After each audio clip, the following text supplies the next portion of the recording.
This is CGTN, China Global Television Network.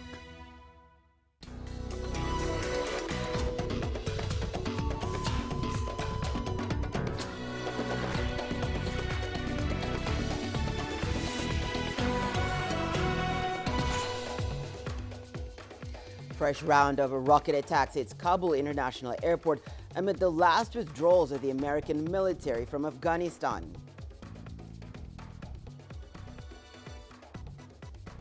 Ethiopian government accuses Tigrayan fighters of looting and diverting humanitarian aid from the international community. And we begin our special series on the wildlife adventures and other attractions found in Africa's national parks. Hello and welcome. You're watching Africa Live. We're coming to live from Nairobi. I'm Hannah Viviers. Here are more news stories making headlines this hour. We bring you an update on the devastation caused by Hurricane Ida in the U.S. And in your sport, the latest on Lionel Messi's first match in League One, its PSG win on Sunday.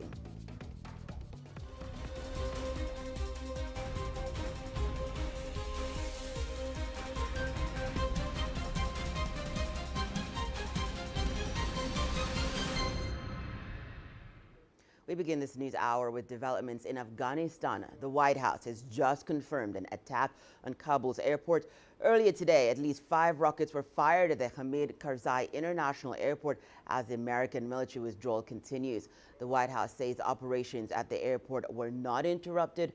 Earlier, Reuters quoted a U.S. military official saying the airport's missile defense system was activated to intercept the new rockets. The officials say that so far no American military personnel had been hurt. Witnesses say that multiple rockets were fired from a car near the airport.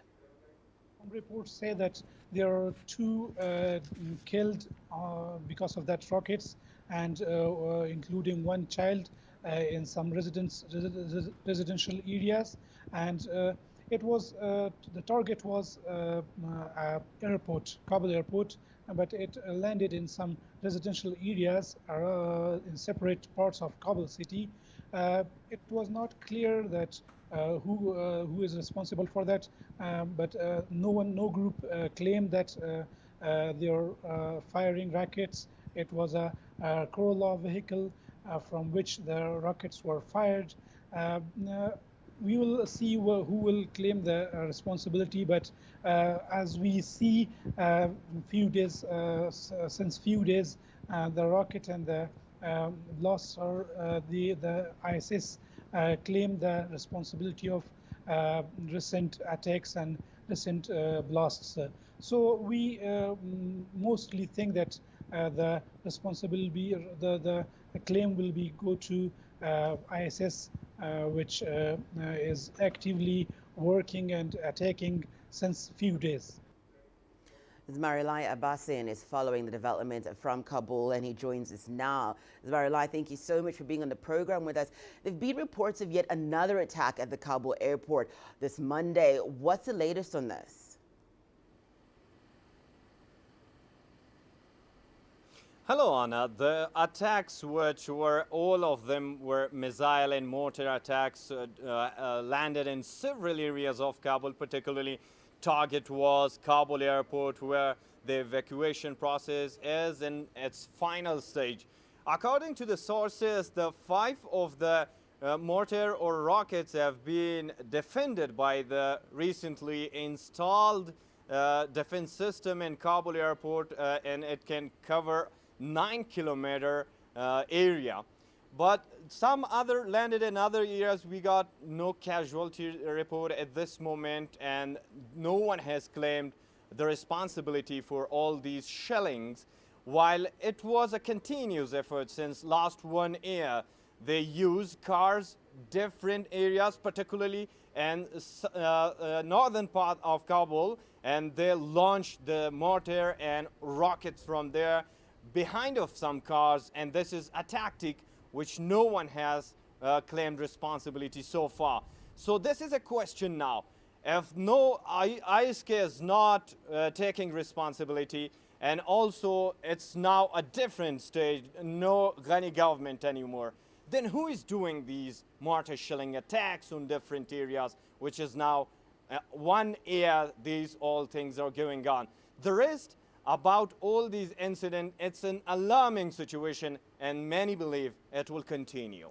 Zmarilai, we'd also heard that earlier a rocket attack had struck a residential area. What more can you tell us about that?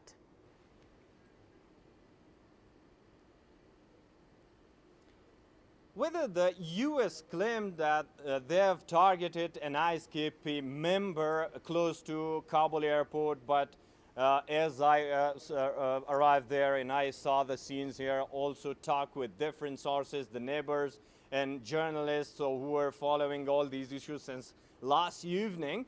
So they say that it was a family which only 6 children were killed now, from 2 years old to 10. And that's another catastrophe that the U.S. claim it was a member of the ISKP. I also talked with Taliban spokesperson Zabiullah Mujahid in this regard, and he said they are condemning the attack, and this is irresponsible, pointing to Doha agreement that the U.S. are still launching these kind of attacks. He also said 7 people are killed, according to the reports he said received. But people also say they were all civilians, yet who was the leader of this family? It's uncertain and still on search. I also got information about it and people in neighboring areas with this house targeted just last evening. They told me that he was working in Kabul airport. Some other told that he was an interpreter with U.S. forces or the NATO forces, but it's uncertain. Where is this guy now? How was he connected with the ISKP? And other related information is unclear up to this moment. Anna. Well, Zmarilai, we also know that we are just hours away from the deadline for withdrawal of foreign troops from Afghanistan. How is the Taliban preparing to take over full control of Kabul airport?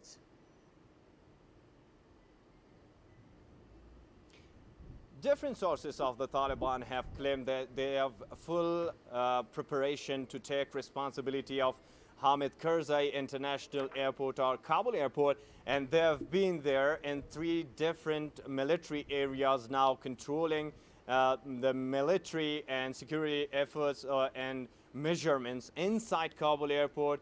The 2 different forces, Badri and also the victorious force of the Taliban, already engaged. It's now 3 days that they have been inside Kabul airport.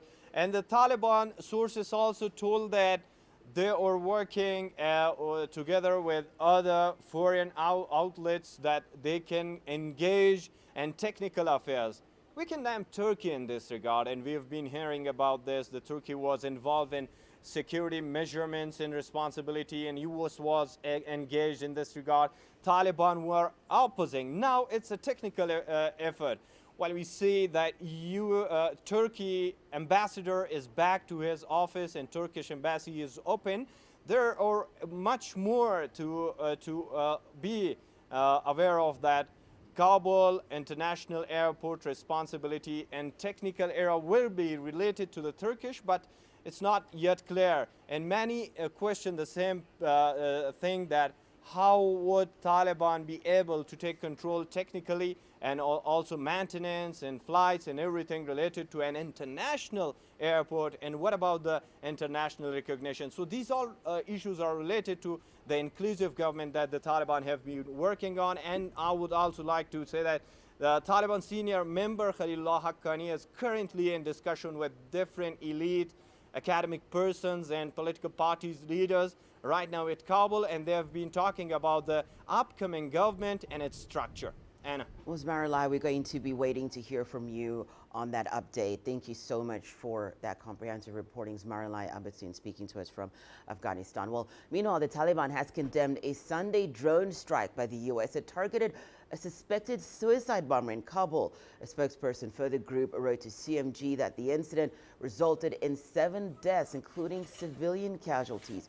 They called the actions unlawful and say that the U.S. did not inform them of the attack. The Pentagon has meanwhile said that they believe the target had been preparing to detonate a suicide bomb at Kabul airport, where the U.S. is wrapping up evacuation efforts. They also say they were investigating reports of civilian casualties from the incident. Well, the German Foreign Minister Heiko Maas is traveling to Tajikistan for high-level talks focused on Afghanistan. Germany is concerned about the possibility of a new influx of Afghan refugees. Tajikistan is seen as one of the possible routes to try to reach Europe. CGTN has gained exclusive access to the Tajikistan-Afghanistan border, from where Josa Milojevic reports. Somewhere behind these mountains is the Afghanistan border. That's where we are heading this morning. After a 5-hour drive from the capital Dushanbe and a meeting with Tajikistan's Secret Service on the border town of Kulob, we've reached it. We are driving along the river Panj, which is effectively the border between Tajikistan and Afghanistan.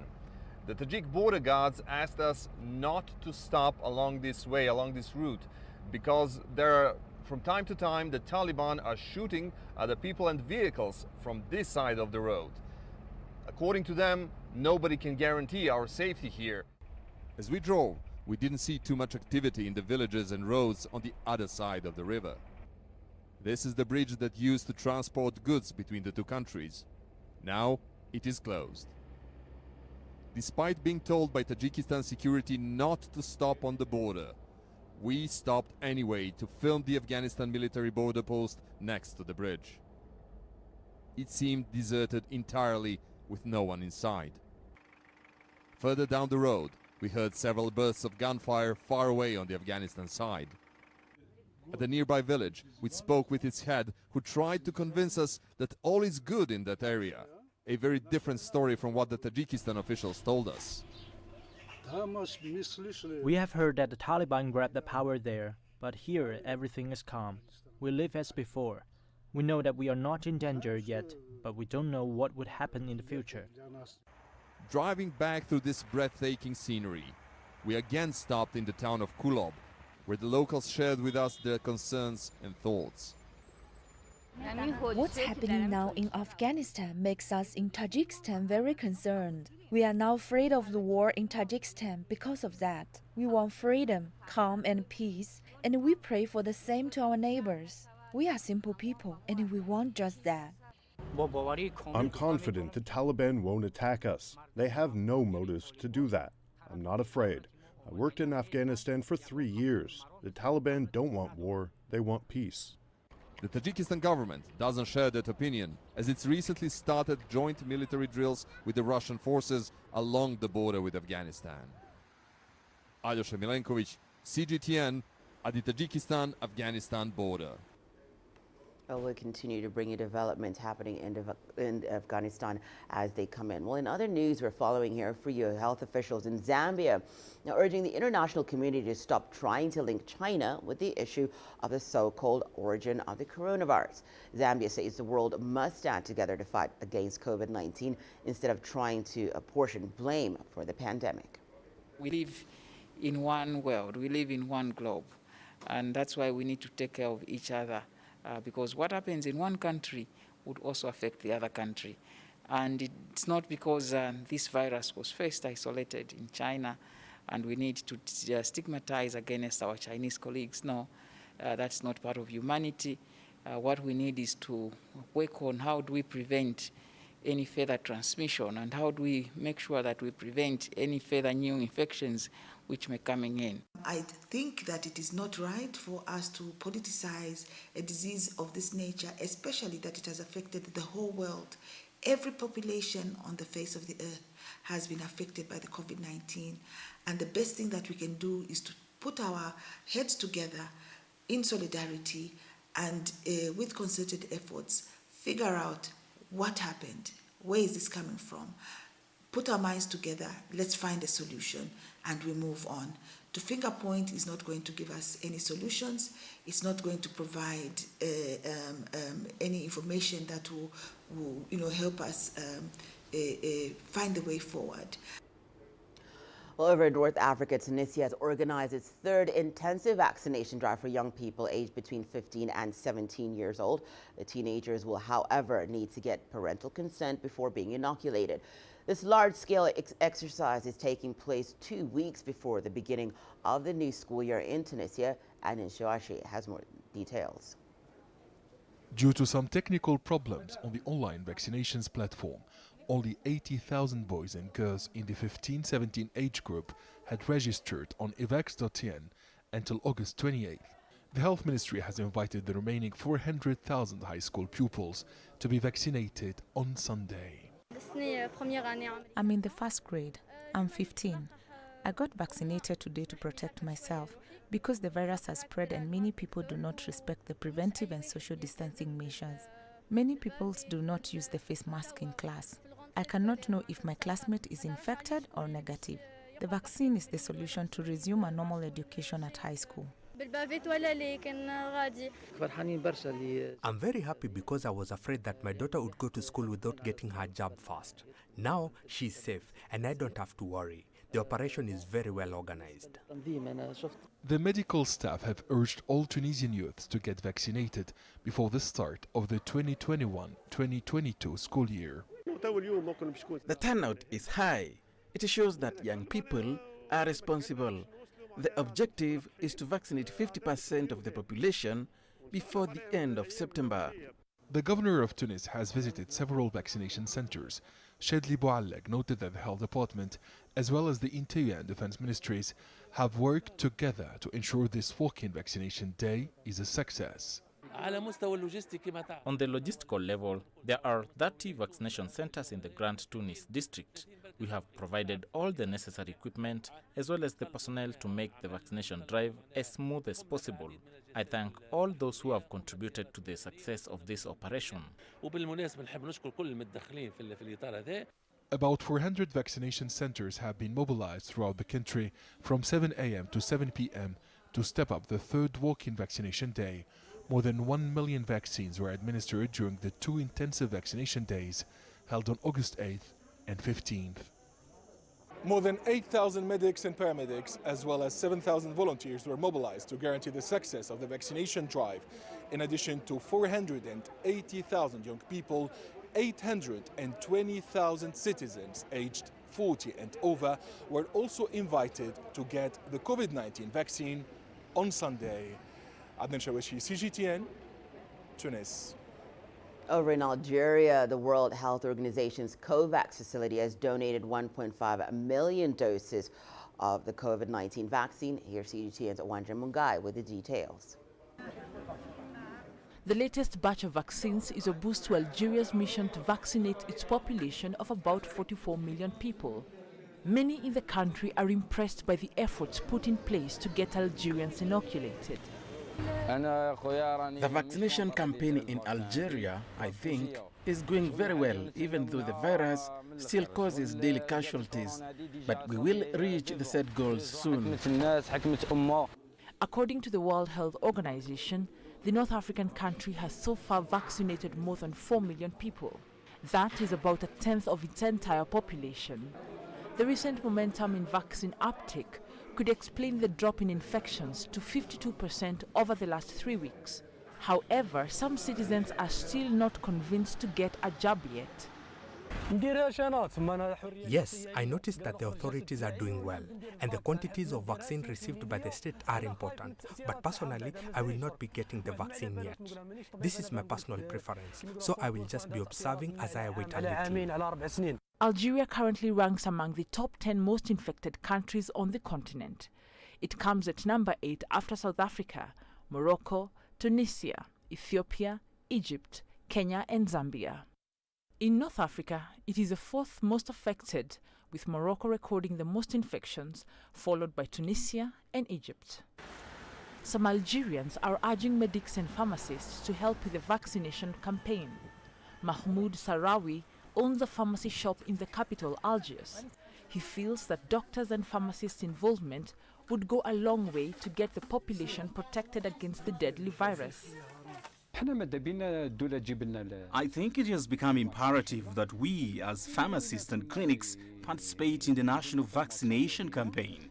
Our doors are open to extend a helping hand to this campaign, which has advanced in its goals, and we are ready to help in these efforts without any problem. The COVAX facility will greatly assist Algeria, which is now battling its fourth wave of COVID-19, with the Delta variant said to be the most prevalent. Onjamangai, CGTN. Well, for over 40 years, scientists around the world have been working on developing a vaccine for the HIV virus, and now a discovery of antibodies that could broadly neutralize all strains of HIV is generating excitement in the scientific community. CGTN's Onjamangai brings us the details. When virologist Dr. Marianne Morethi began working with the Kenya AIDS Vaccine Initiative to combat the HIV/AIDS epidemic in 2011, she and many of her colleagues were convinced that a vaccine would be found soon. Her hope depended on the solid scientific research done by the International AIDS Vaccine Initiative and many other organizations and research institutes. But getting an HIV vaccine has remained elusive so far. HIV is a bit more complicated compared to the SARS-CoV-2 virus. It mutates at a much bigger rate, it's geographically different, and so many other factors that come into play. That means the human immunodeficiency virus continuously stays one step ahead of the immune system. Despite failures in the first and second waves of HIV vaccine research and trials, there is a new wave of hope. A vaccine candidate that aims to neutralize nearly all strains of the virus. The hope is pegged on its ability to teach the human immune system to attack parts of the viral surface, much like the spike protein on SARS-CoV-2 that are consistent from strain to strain. For us who are mucosal scientists, we want to see that these broadly neutralizing antibodies are being expressed both in the blood and the mucosal surface. Their main work is to target the HIV and neutralizes the HIV and stop the HIV from accessing the T cells at the mucosal level where they're responsible for replication and etc. The hope is that the vaccine will remain effective no matter how fast and how many times the HIV virus mutates, as is its character. In Kenya, trials are already underway. Here in Nairobi, in Thika, and it's not just in Kenya, it's also been done in Uganda, Rwanda, South Africa, and also it's been done in the United States. This research began in the late 2000s when researchers discovered that a small minority of people infected with HIV produce particular antibodies that can neutralize many strains of HIV at once. Onjamangai, CGTN. We'll head over to Ethiopia now, where the government there says that TPLF rebels have looted and are using humanitarian aid from the international community for their own needs. In light of this, the office of the Ethiopian Prime Minister has given trucks only 3 to 5 days to enter Tigray to unload food and medical supplies. Authorities say checkpoints on the humanitarian corridors have now been decreased to help better facilitate the delivery of aid. The government has urged the TPLF rebels to take responsibility for their actions. Food aid and medicine diversion by the TPLF fighters or groups that is intended for civilians. And we have seen over the past few days images that have surfaced showing international humanitarian aid agency food items in the hands of terrorists, which indicates that humanitarian assistance is clearly being siphoned away from civilians that need it. And this is being done by the TPLF. Another challenge is that the agreed upon time frame for loaded trucks to unload and return is 3 to 5 days. This is according to the guidelines that have been developed by federal stakeholders together with international partners. Nevertheless, reports indicate that 72 vehicles haven't returned since 21st of July. So this also needs to have a certain sense of accountability in that regard. Well, to South Africa now, where the economic hardships brought about by the COVID-19 continue to affect many vulnerable groups, including the elderly. Their plight, though, has not gone unnoticed, especially by the Chinese consulate in Cape Town, which, along with the local Chinese community, has rallied together to donate food parcels and masks. Their contribution is part of their continued support to communities in the region CGTN's Travis Andrews brings us that report. For many communities in the Western Cape, it's been a difficult year, and many are struggling to put food on the table. However, the Chinese consulate in Cape Town, along with the local Chinese community, have come to assist. They have provided food parcels along with masks and other much-needed items, which are destined for those who need it most. We appreciate this very much from the Consul General of the People's Republic of China. They have been assisting me quite a bit with community work and in my constituency, which is in the Breda Valley area of the Western Cape. And it goes a long way to assist the poor people. The parcel has quite a bit of the normal day-to-day needs which people have, and we will be providing this to elderly people within a constituency. The food parcels will go to elderly people in communities in the Boerland, which is an agricultural area where poverty remains an issue. Local Chinese businesses in the area have always remained active in community work and support. Like Chinese community in PA, we always, we have very good relationship with a local community. And in the past few years, we always trying to, to work together with the local community. And we also donating some of food parcels or something else to the local community in the past years. The donation will be handed out by local community leaders who have identified those most in need.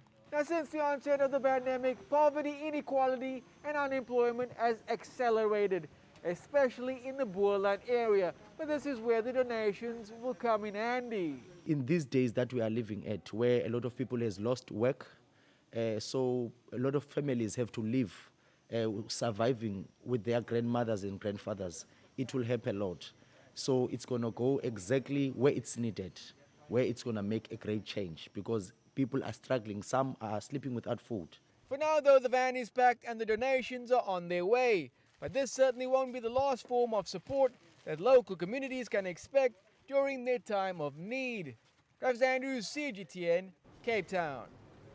Over in the United States, a first death has been reported from Hurricane Ida, which hit Louisiana as one of the most powerful storms in U.S. history. The whole city of New Orleans is without power after Ida struck on Sunday as a Category 4 storm. Over 800,000 Louisiana customers lost electricity. Ida has since been downgraded to Category 2 as it moves further inland. Authorities warned that the storm could surge and create a life-threatening situation, and has also urged residents in affected areas to take all necessary actions to protect themselves.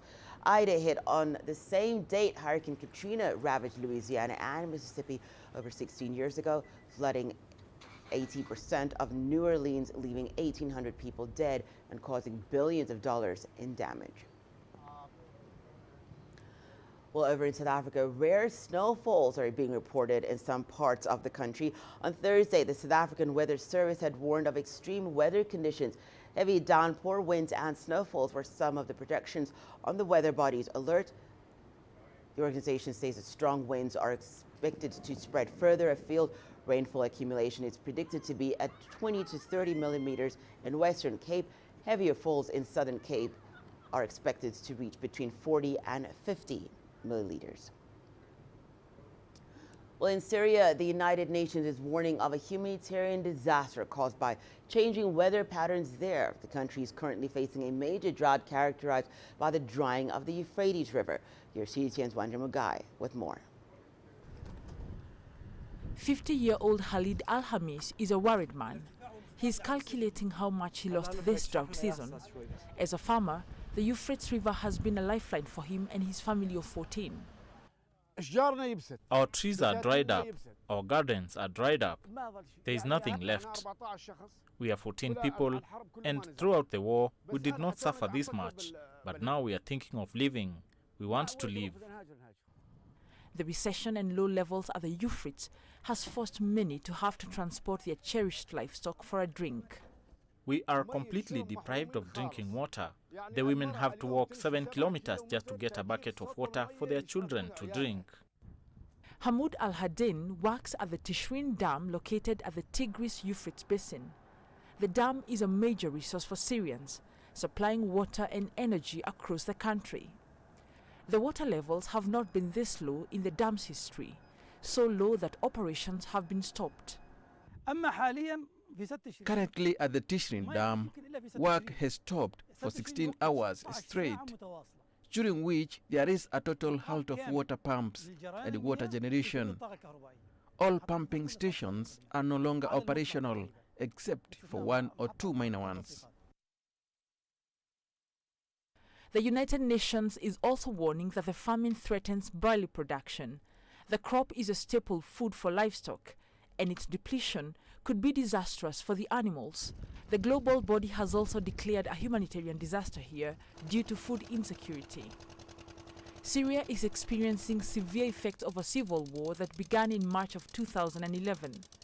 And now the drought and the ongoing coronavirus pandemic are just adding to the pains of citizens like Khalid. Wanjamangai, CGTN. Children are being reported to be the most vulnerable and most at risk of suffering the impact of climate change. That's according to a report by the UN Children's Agency, UNICEF. Nigeria has been ranked the second worst in a list of 163 countries, triggering concerns from environmental and health experts who want that to change. CGTN's Kelechi Emekalam has the details. The recent Children Climate Risk Index by UNICEF shows that climate change is worsening health risks, disrupting development progress, deepening deprivation, and contributing to other humanitarian crises for children. The index combined data from environmental stresses with access to quality and essential services, and that puts Nigerian children among the most vulnerable to climate shocks. Some of the effects that this global change in the climate we have on the children will include one, an extreme vulnerability to heat stroke. So they could actually have heat waves. That is very, very important and is very, very common with children.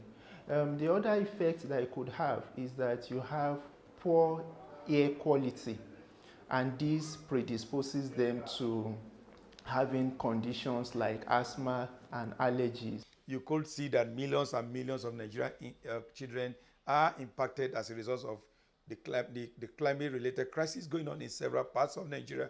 How many of Nigerian children that have access to clean water, you find out that that figure is low. How many urban children have access to water and quality sanitation? And linked to these are also how climate change is linked to poverty. And when you look at the nexus, you then begin to see how many of the children do have quality housing, quality education, and quality, lifestyle. Nigeria came second worst in the ranking after the Central African Republic. Some other countries on the list include Chad, Guinea, Somalia, Niger, and South Sudan.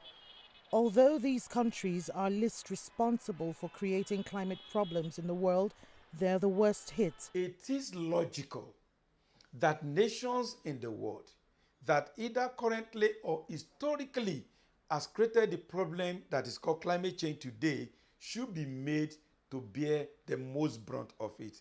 And that also will lead us to climate financing in itself.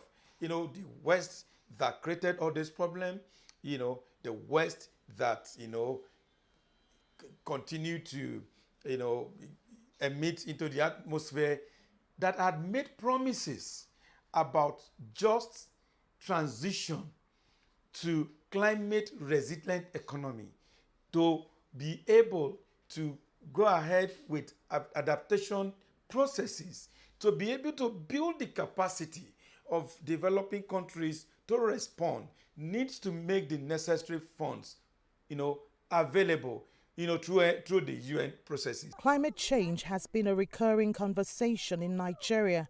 Some of the biggest drivers are gas flaring, vehicular emissions, and water pollution. Environmental activists are pushing for the adoption of climate-resilient initiatives and practices that would better care for the ecosystem.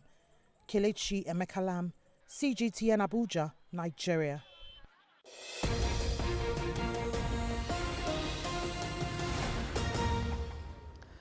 In news, Justin, the U.S.'s Sunday drone strike has caused 9 civilian deaths, including 6 children. The U.S. say the attack targeted a suspected ISIL suicide bomber in a residential neighborhood near Kabul airport. A China media group reporter has visited the scene and confirmed that there were no traces of a second explosion. Earlier, the U.S. military claimed that the civilians had been killed by the explosives in a target vehicle by the airstrike. Well, let's just take a look at stories making headlines this hour.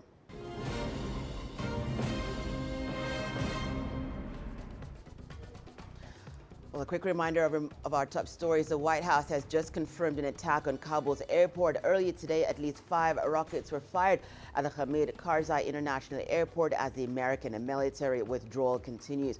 Witnesses say that multiple rockets were fired from a car near the airport.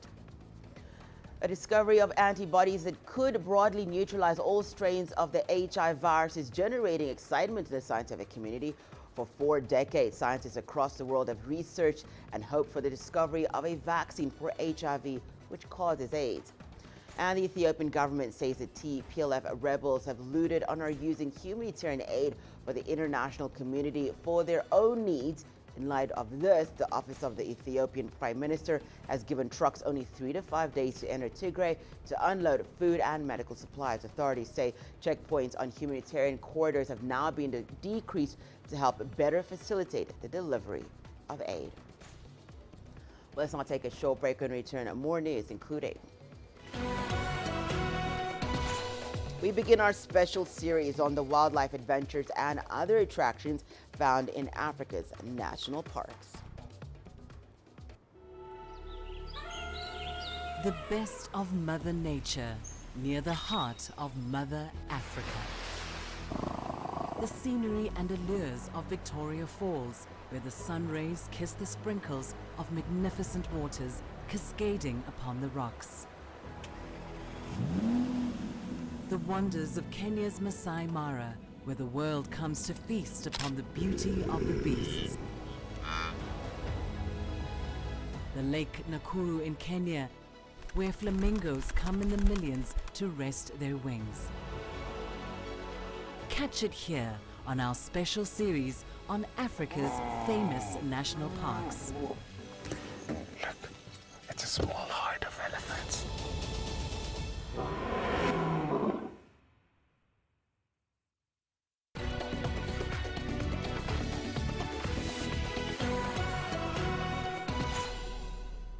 Welcome back. You're watching Africa Live. Well, despite the COVID-19 outbreak, thousands of visitors still flock to Africa to visit its spectacular national parks. Many of the parks have the famous Big Fives: lions, elephants, leopards, buffaloes, and rhino. Leon Sinyanga visited the Queen Elizabeth National Park in western Uganda, famous for its tree-climbing lions, and now reports. This is Queen Elizabeth National Park. Covering 1,978 square kilometers, it is Uganda's second largest national park. It's rich in wildlife, forests and savanna vegetation. You can also find the Big Five, the animals that draw tourists from all over the world. It is the lions that are the biggest attraction. It's taken us a few minutes to find the first pride of lions. They are so relaxed. The warden tells me they had a big kill a few days ago. Mike is the territorial male here. Visitors watch him in awe. First time that I've seen any wildlife like this, so it's very important because this is the first time that I see anything like this. The park had closed its doors to tourists for many months in 2020 due to the COVID-19 pandemic, and that affected operations.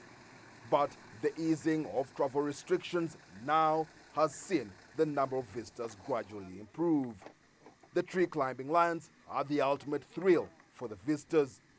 From the branches, they have a clear view of their prey. But it is not only the lions that love the trees, the leopards do too. Spotting one is a rarity. We were, however, lucky to catch this one. Tourism is one good thing. everything, every day is a new encounter. Every day is a new day. Every day is a surprise. The park offered another surprise. This couple from Argentina touring on a motorbike. Javier Ramon says he has traveled like this for over 15 years. You have to be very careful with the animals, even the small one, but the most dangerous is the elephant because that's 6 tons, can do whatever they want even with the car. Think about the bike. Apart from the unique animal attractions, a ride on the freshwater body within the park is equally a worthwhile adventure. It takes 2 hours to cross through this long natural channel. The Kazinga Channel is one special place in this park. The channel joins 2 lakes, Lake George to the east and Lake Edward to the west. But on the shores are a variety of animals, the buffaloes, the crocodiles, the hippopotamus, and 612 bird species. The channel is also known as a birding paradise that makes it a must-visit destination for birders. Birds can be seen here throughout the year, but the collections get bigger when the migratory birds fly over during Europe's winter season. The season when the migrants have reached here, people are interested in what we call the Hughlin gulls. People are interested in the species like white-winged black terns.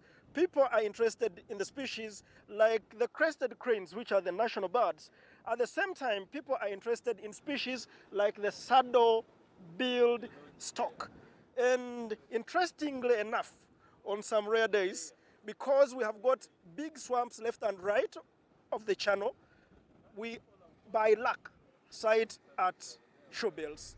For the tourists, the Queen Elizabeth National Park offers a real feel of the wilderness and truly remains a medley of wonders.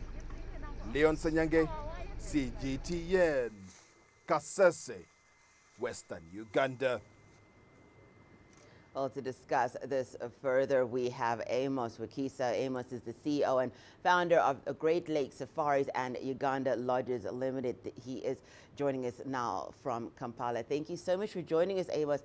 Well, how would you describe the main attractions of Queen Elizabeth National Park in Uganda?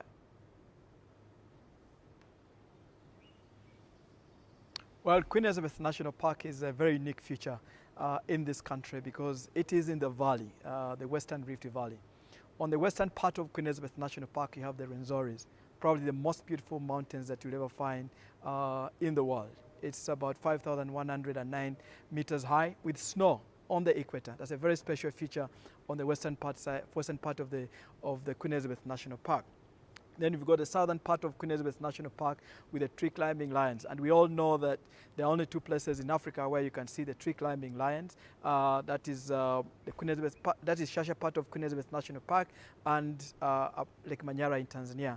But the best place to see the tree climbing lions in the world are in Queen Elizabeth National Park and in Uganda. So Queen Elizabeth National Park features a lot of other attractions. Of course, it's a biosphere. It's a national park where human beings and animals are supposed to coexist. The human beings were settled in areas where you find the water bodies specifically for fishing, but the animals were in other savanna part of the national park. But we've got about 3 tropical rainforests within the same national park. We've got Maramagambo, you've got Chambura. Chambura is a very special feature in Queen Elizabeth National Park. You're driving on a grassland and all of a sudden you come across a gorge 100 meters deep with the chimpanzees inside there, and then you also have the Kalinzu on the eastern part of Queen Elizabeth National Park. It's also got about 668 different species of birds. Averagely, because during the migratory season of the birds coming in from Europe, the numbers go up, and when they've gone back after May, the numbers go down. But that's the highest concentration of birds per square kilometer of any protected area in the world. Now, it also has got so many crater lakes that are probably some of you have been able to see within the national park. Now, Uganda in general has got more inland water bodies, lakes and rivers compared to any country on the African continent, including the Lake Victoria and the Nile. But Queen Elizabeth National Park has got so many crater lakes that make it so wonderful and beautiful to visit. Amos, could you just speak to us about what kind of guarantees are being put in place to ensure that during this time of COVID-19, it is safe for tourists to visit the national park?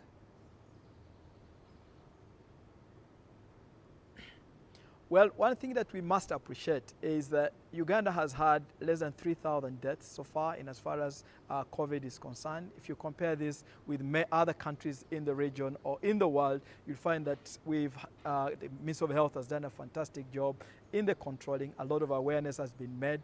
A lot of people are looking at safety measures taken very seriously. But beyond that, the tourism industry was one of the first groups of people to be vaccinated. I've been vaccinated. I've got my 2 jabs. All our tour guides have been vaccinated. All people working in our lodges have been vaccinated. People working on boats have been vaccinated. That gives first comfort to the tourists coming into the country. Of course, there are conditions that have been put up by the government of Uganda. If you're coming to Uganda, whether you have had 2 jabs or 1, you will need to have tested 72 hours before you arrive in Entebbe. And from Friday, you'll be able to do a rapid test before you head out to your national parks. But along the way, in every car, there are systems, the guides have already been given to follow while traveling across the country. Everybody must be masked up. When it comes to primates, Uganda is a special country for primates. You've got the mountain gorillas, you've got the chimpanzees, and about 13 different primates, generally speaking. And these primates get diseases if we're so close to them, including, I think, the virus, including coronavirus. I have no idea whether we've done research on that, but they make sure that the distance between you and, for example, the mountain gorillas, the chimpanzees, is about 7 to 8 meters away from them. Now, of course, it's different. It's very difficult for you to keep your distance because they keep moving, but they make sure that you're guided on measures. For example, you need to have your masks all the time. You need to have the gloves also at the same time. Amos, you spoke to us about some of the spectacular features at the national park. Speak to us also about some of the threats that the national park faces and how best Uganda could preserve the national parks for future generations.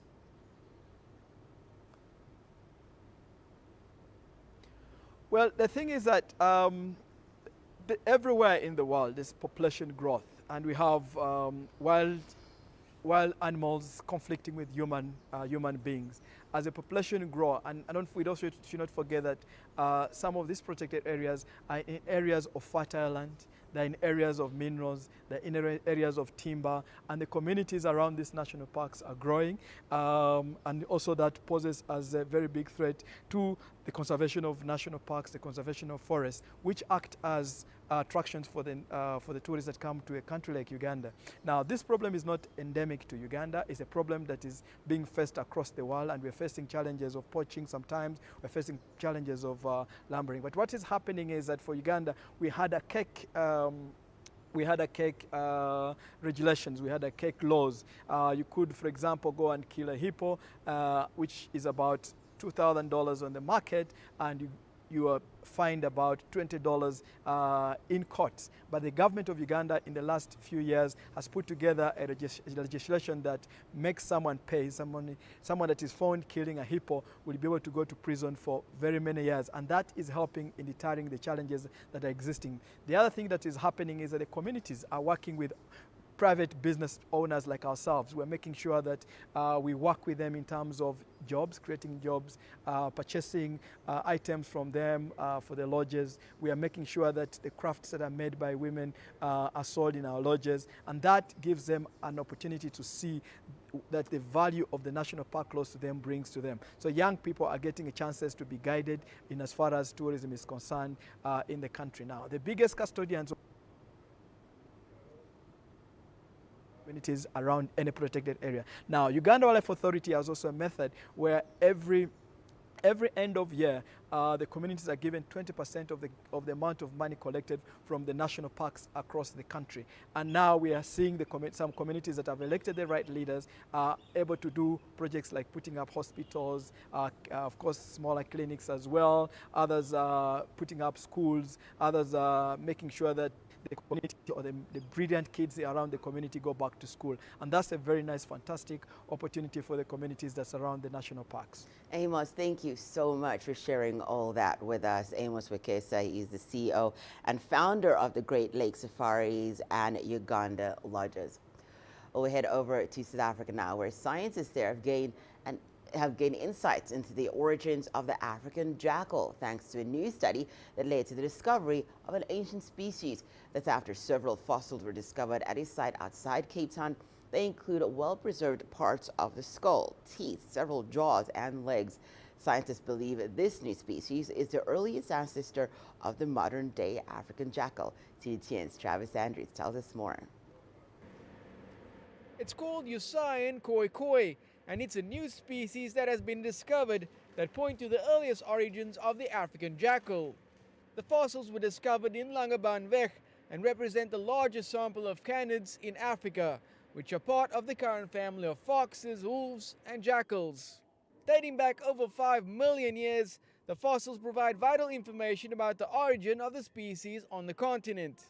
It actually shows the third migration or third migration event of jackals outside of North America. And the discovery of Usain koi koi marks the beginning of this third event, where they begin to diversify outside North America and become more prevalent in Africa and Eurasia. The species is named in honor of Khoi Khoi heritage and the people who lived in the Western Cape. It also marks a critical moment in the evolution of African jackals. That's when millions of years of diversification led to the current species. It is one of the earliest jackals in Africa. So we know now that jackals appear in Africa or started living in Africa about 5 million years ago. And that has culminated today in there being 4 living species in Africa: the side-striped jackal, the black-backed jackal, the African golden wolf, and the Ethiopian wolf. The fossil's morphological traits suggest a direct relationship with the side-striped jackal and confirms the presence of this group more than 5 million years ago. Now, the fossilized remains is just one of many that is making its way here to the Ezekiel Museum to be further analyzed. Other species discovered include that of an indigenous Cape bear, as well as a species of a short-necked giraffe. This area is a treasure trove of fossils, and as we continue to study the fossils from Langebaanweg, we begin to see this amazing wonderland that housed a bear, a jackal, 4 species of hyena that were not bone crunchers, the large otter or the giant otter. For now, the search continues for more clues that can reveal further information about the fossils, as well as other identified species still buried within the West Coast Fossil Park. Travis Andrews, CGTN, Cape Town.